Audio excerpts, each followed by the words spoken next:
পূজন্তে তত্র রম্যতে দেবতা।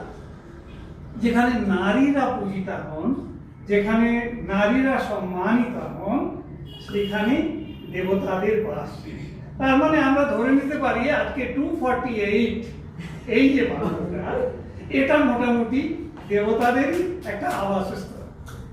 পঙ্কজ কতদিন বাঁচবেন পঙ্কজ দা? আপনি বহুদিন এই কথা না দাদা না ভিডিও করছে তো। আজকে এই যে অনুষ্ঠান, এই অনুষ্ঠান মানে কি আমাদের একদম তো ঘরোয়া অনুষ্ঠান। অনেক জিনিস আমরা জানি, অনেক জিনিস জানি না। যেমন ধরুন এই যে দুর্গা পুজো, দুর্গা পুজো যেভাবে পুরাণ থেকে শুরু হলো এবং আজকে পাড়াতে একদম কমিউনিটি পুজোর যে রূপ নিয়েছে, তো সেইটা একটা বিরাট জার্নি।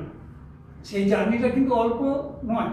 তাহলে দুর্গাপুজো শুরু কিভাবে হলো? দুর্গাপুজো শুরু হলো যখন মহিষাসুরের অত্যাচারে পর্যুদস্ত হয়ে দেবতারা ব্রহ্মা, বিষ্ণু এবং মহেশ্বরের কাছে তারা গিয়ে শরণাপন্ন হলেন যে আমাদেরকে বাঁচান। তখন সমস্ত তাদের পরামর্শে সমস্ত দেবতাদের শক্তিকে একত্রিত করে যে শক্তি